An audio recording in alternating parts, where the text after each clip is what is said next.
Bueno, y justamente nos quisimos detener en la Ciudad de México, una de las más pobladas del país y que por tanto resulta un pulso necesario del efecto de la temporada en materia de salud. Y para eso agradecemos mucho la presencia de la doctora Oliva López Arellano, secretaria de Salud de la Ciudad de México. Muy buenas noches, secretaria. Muchas gracias por acompañarnos esta noche. Buenas noches, Azul. Mucho gusto de estar con ustedes. Alberto. ¿Qué tal? Buenas noches. Pues valga esta alarma con la que se ha abordado el tema para pues aprovechar y detenernos un poco en cómo está la situación verdaderamente, no nada más en materia de COVID, sino en enfermedades respiratorias. Estamos en una temporada, pero ¿cómo podemos distinguir los efectos de una temporada, por ejemplo, de frío y que haya una alza, digamos, en la incidencia de enfermedades respiratorias a una nueva ola de una enfermedad como el COVID-19?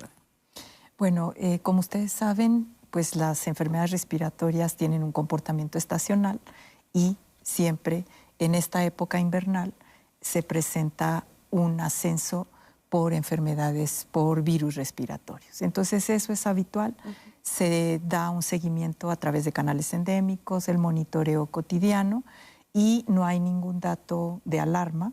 Estamos dentro de los parámetros habituales de incremento y estamos hablando de más de 180 virus respiratorios. Claro que hay algunos que dominan.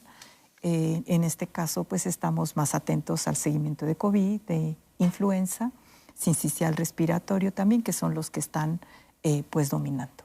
Pero no hay ningún dato para decir que hay un incremento, que hay emergencia, que están los hospitales saturados. El día de ayer nosotros teníamos al corte 11 personas hospitalizadas por COVID.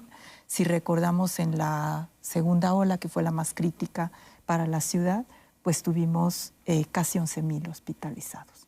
Entonces esos son los elementos que hay que poner en juego.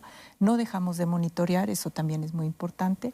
Seguimos monitoreando tanto la demanda en emergencias, la hospitalización, seguimos haciendo pruebas, también a diferencia de lo que se dice con frecuencia que nadie hace pruebas, Ciudad de México sigue haciendo pruebas gratuitas en 117 centros de salud y ahí tenemos pues ya más de 5 millones de pruebas realizadas y en este último periodo hay un ligero incremento en la positividad, pero también todo dentro de los parámetros esperables.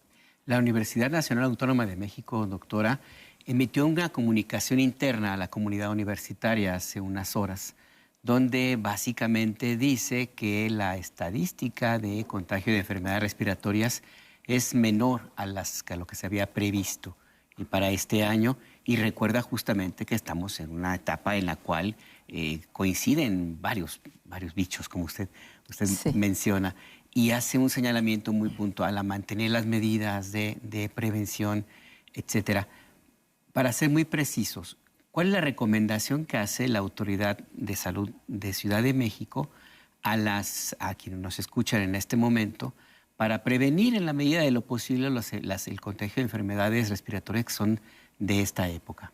Bueno, no hemos dejado de insistir y hay, digamos, comunicados desde mayo del año pasado, un pronunciamiento del Consejo de Salud de la Ciudad de México, que seguimos recomendando el cubrebocas en espacios con mucha concentración de personas, en espacios poco ventilados y también personas que tengan infecciones respiratorias. Si tienen datos de infección respiratoria, hay que usar el cubrebocas. Esto permite cortar las cadenas de contagio. ¿Qué otros elementos son importantes? Ventilar los espacios en la medida de lo posible. También el uso del gel alcohol, el lavado de manos frecuente, pues el estornudo de etiqueta. Y también, si se tiene síntomas respiratorios, pues no automedicarse, acudir a su unidad de salud y vigilar los datos de alarma, ¿no? Que son una baja oxigenación, una fiebre que no cede o que se mantiene durante varios días, un malestar general severo que produce pues una situación de desgano generalizado. Esos son datos que es importante identificarlos para acudir a la unidad de salud. Y la vacuna, que es muy importante y que no hemos dejado de vacunar. Eso en todas las clínicas aplican la vacuna y está recomendada para toda la población, para ciertos sectores más vulnerables? Sí. ¿Cómo está la recomendación? La recomendación de vacuna anti-COVID, estamos vacunando con vacuna Abdala en todas las unidades de salud, todos los centros de salud, los 230 centros de salud de la red CDSA Bienestar, y en 32 centros de salud, los que son más grandes, la vacuna Sputnik, también contra el COVID-19. En el caso de Abdala, se puede aplicar desde los 5 años en adelante.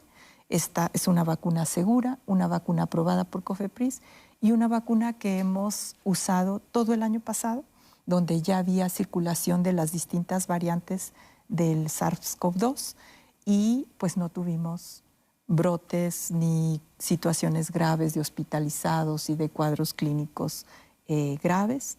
La mayoría de los casos que se han identificado son casos no graves, y entonces esto es una prueba de realidad de que esta vacuna es útil.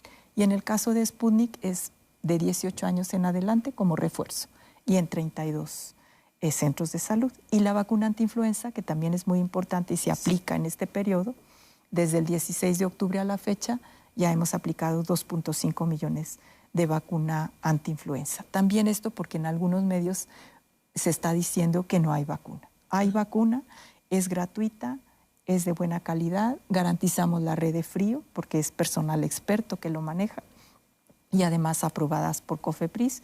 Y una recomendación de la Organización Panamericana de la Salud es que todas las vacunas, todas estas, aun cuando sean con la cepa original, sirven para despertar la respuesta inmunitaria. Entonces, pues estar protegidos con la vacuna que corresponde, también estas medidas de autoprotección y cuidado que ya las conocemos porque el COVID llegó para quedarse, y sobre todo que son medidas de protección no solo para la persona, sino para la comunidad. Y señalar también que estamos pues contentos por la respuesta de la población. Siempre agradecemos a la población su interés por estar vacunados, acuden, tienen confianza en nuestros servicios y hemos aplicado en el caso de la vacuna antiinfluenza 2.5 millones de dosis en la Ciudad de México, del 16 de octubre a la fecha. Pues ahí están los datos y es importante reiterar, solamente 11 personas hospitalizadas en Ciudad de México por COVID. Se nos acabó el tiempo, hay muchísimas preguntas siempre, este tipo de temas. Es importante reiterar las recomendaciones que nos ha usted dado. Pues, con doctora, mucho gusto. Sí, no, al contrario. Doctora Oliva López Arellano, secretaria de Salud de Ciudad de México, gracias por estos minutos en Punto de Referencia. Un gusto estar con ustedes. Gracias, doctora. Muy buenas noches.